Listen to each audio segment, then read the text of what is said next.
Nakikita po namin kay Sara Duterte na hindi lang sa Davao ang suporta sa kanya kundi sa buong Pilipinas. 32 milyong boto ang nakuha ni Sara noong Mayo 2022. Solido pa rin at dumarami pa. Hindi para sa sarili lang, hindi para sa ating lahat. Iris, picture nga tayong lahat, yung mga kasama dito. Pare-pareho tayong Pilipino pagkatapos siraan natin ang kapwa natin Pilipino. Dapat ipagmalaki po natin, hindi yung sisiraan natin. Picture tayong lahat, dito kayong lahat. Kay Bonifacio, para tatagain tayo ni Bonifacio. Thank you, ma'am. Salamat po. Sigurado kayo. Noon pa man hanggang ngayon, Sara Duterte pa rin kami. Noong panahon ni Duterte, walang pondo yan. Walang pondo si Duterte. Anong project na ginawa niya? Ang dami, di ba? Pera na ng Marcos yan. Maandar na yan. Kaya hindi magkakagaling dyan talaga. May pag-uusap. Ang dami project yung mga LRT na ano na yan. Pera ng Marcos yan. So ma'am, paano po natin nasabing pera ng Marcos? May pera mo si Duterte. Saan ang galing yung pinagawa dyan? Magmasid lang tayo, tignan natin. Huwag lang yung sinabi ko. Panahon dyan. Wala nang pera Duterte eh. Naupo, walang pera. Kaya ba't hinahanapan ngayon si Inday? Oh.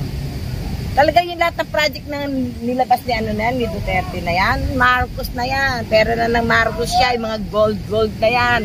Nailalabas na unti-unti yan. Nabanggit niyo pa yung gold. Gano'n po katotoo yung sinasabing gold? Totoo. Totoo yun. Maumpisaan lang magbigay sa Maharlika, tuloy-tuloy na yan. Tandaan yan. Kaya mga Maharlika kami. May pera na kami sa ang pera namin, euro. Nakabangko mga pera namin. Totoo yan. Maumpisahan na kami. Tuloy-tuloy na yan. Baka hanapin pa. Kasi si nanay, totoo pala. Ano pangalan ni nanay para mahanap kita? Lucy Cabigaw. Sa Tundo, sa Medeka Mall. Ma'am Lucy, Ma'am Lucy po, tama po ba? Ma'am, may pago lang po na question. Ano pong masabi niyo sa People Initiative? Hindi nga ako sang-ayon doon. Natanong na pala. Sabi kasi ni ma'am, ano daw, hindi daw yung boto natin, bali wala na. Boto na nila, ang iiral. Sabi ko naman sa kanya, kahit wala pa yung signature campaign na yan, sa kanila na rin nung nasusunod ko si Ilpo eh. Diba? Ito Maynila, sila Lacuna, lahat sila panalo. Mula District 1 hanggang 6. Bakit? Lahat sila nakaupo, walang nabago, walang nalaglag. Kahit isa, tapos magaling sa amin sa barangay, sila rin. Landslide? Ang nanalo, oo. Pusher ang nanay, pusher ang kapatid, nakakulong. Babae, chairman. Putay pala gusto nilang iboto. Di ba buti pala tayong Katoliko kahit hindi tayo nagkakaisa. Hindi tayo, watak-watak tayo, diba? Pero may sarili tayo. Malaya tayong bumoto. Na hindi. Po kami taga Davao, pero pinakikita po namin kay Sara Duterte na hindi lang sa Davao ang suporta sa kanya, kundi sa buong Pilipinas. 32 milyong boto ang nakuha ni Sara noong Mayo 2022. Solido pa rin at dumarami pa.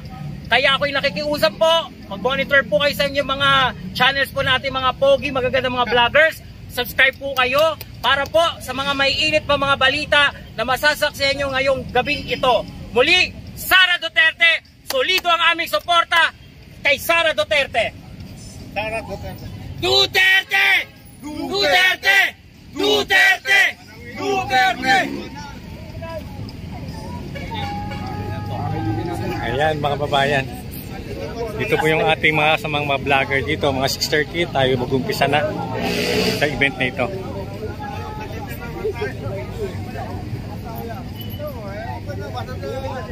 Dito pa tayo mga babayan sa may liwasang Bonifacio, sa may lungsod ng Manila. Ayan po yung sa tapat natin, ito po nakita na building na yan, yan po yung post office ng Manila na sunog.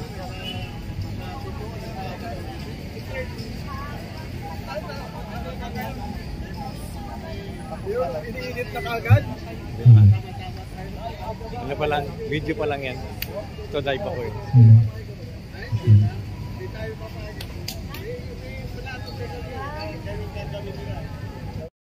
suporta kay VP Sara. Kami naman po mga taga Maynila, so nakikita lang po namin sa kanya yung mainit pa rin po namin suporta sa kanya. Sir, nagpakiyot po kayo ng pagdatismaya dahil sabi niyo kanina patuloy na sinisiraan, binabanti po si Vice President Sara Duterte. Ano po ang masasabi niyo? Opo, doon po kami nasasaktan. Hindi naman po dahil kami po ay nagsisipsip o ano pa man, kaibigan po namin kasi si VP.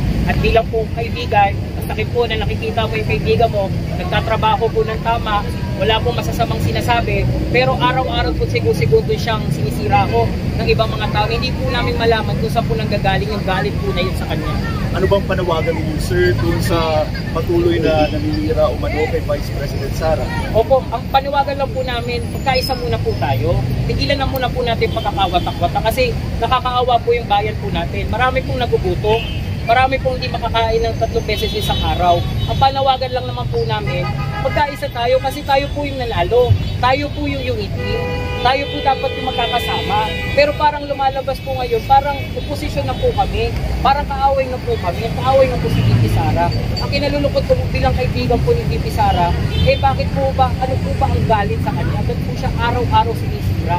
Kung sa 2028, sabi nga po niya, ilabas niyo na po siya sa listahan. Kung yun po ang threat, hindi po siya threat, kundi kasama po natin si Sara sa pag-unlad, kasama po ni Pangulong Marcos. Kasama niya po kami, magkakasama po, tayo po ang unity. Sir, ano ba yung mangyayari if ever na patuloy pa rin ang paninira? Ano po ang maaaring gawin po ninyo? Ako personal, patuloy pa rin ang sigaw ng suporta sa kanya. Magtutuloy-tuloy pa rin ito at ipakikita pa rin namin sa kanya na hindi lang sa Davao City o sa Mindanao ang suporta sa mga Duterte, kahit dito sa lungsod ng Maynila, kahit dito sa NCR, sa Luzon, kahit na nandito rin yung mga naninira sa kanya, mas marami po yung nagmamahal sa kanya. So yung narinig namin na walang bitawan.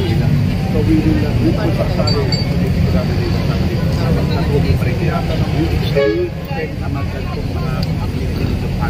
Opo.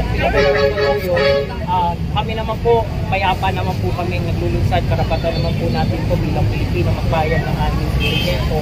At patuloy po ang paninira ng aming pinakamamahal na kaibigan, Sara Duterte. Patuloy pa rin po kami sisigaw at ipamamahagi sa mga Pilipino na po ang pagmamahal namin sa inyo. At tayo po yung unity, tayo po yung nanalo, dapat tayo po yung magkakasuportahan. Hindi po dapat maging oposisyon sa paningin ninyo sa Pilipino.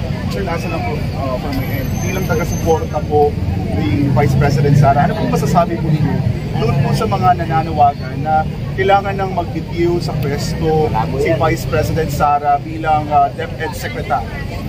Labo. Ako naman po, para personal ko opinion, gagampanan naman po ni VP Sara ang kanyang patungkulang ginahali ng edukasyon. Hindi naman po nagtatawag yung mga estudyante na magbigay yung kaibigan ng edukasyon. At nararamdaman naman po ng mga estudyante yung pagmamahal nila sa mga estudyante. Yung pagbabago ko ng DepEd, ramdam na po nila. Hinihikayan ko po yung mga guro po na nakakaramdam ng pagbabago sa DepEd. Dapat po kayo po rin mismo magsalita para depensa rin po ang ilang halili. Kami naman po, kaya pa po ni VP Sara na maglilikod daw siya at maglilikod din, suportahan namin siya. At sana naman po, Pangulong BBM, magkaisa pa rin po tayo dahil tayo po ang unity. Sir, pangalan na lang po natin at anong organisasyon po? Ako po si Daniel Nobleza po ng Ibig Sara ng Movement, kaibigan ni Sara Duterte. Isa rin po sa mga nagtawag noong 2021 ng Run Sara Run. Ako rin po, isa sa mga parallel group ng eleksyon. Kaya isa rin po kami, unity, kasama po si Bongbong Marcos at si Sara Duterte. Kaya po nalulungkot po kami na bakit po nangyayari po ito pagkakawatak-watak na po. Isang sigaw naman po. Isang sigaw lang po. Sara! Duterte! Duterte! Duterte! Duterte! Duterte! Duterte! Duterte! Duterte! Sara! Sara! Sara! Sara! Sara! Sara! Sara! Sara! Sara! Sara! Sara! Sara! Sara! Sabi, Sara! event na yan. So, pagka ibig sabihin, kaya ngayon, nalaman ko ngayon, Sara! Sara! Sara! Sara! paano malalaman ang information? Kaya kayo yung mga nandito na, siguro naman, gawa na lang kayo ng group na, or group, ano ninyo, na pagka-updatean kayo para malaman nyo yung mga advisory hinggil dito sa ginaganap natin ng pagsuporta ng BP Sara. Mabilisan lang po talaga to. Nagpapasalamat po ako sa lahat na nagpunta. Sarili po nila yan. Wala ko kaming nilalabas talaga yan. Kaya nagpapasalamat. Magkakaisa po tayo. Ang pakiusap lang po namin, magkakaisa po. Sige po. Sir, tuloy ko na po ang kapulo. 0917. Good!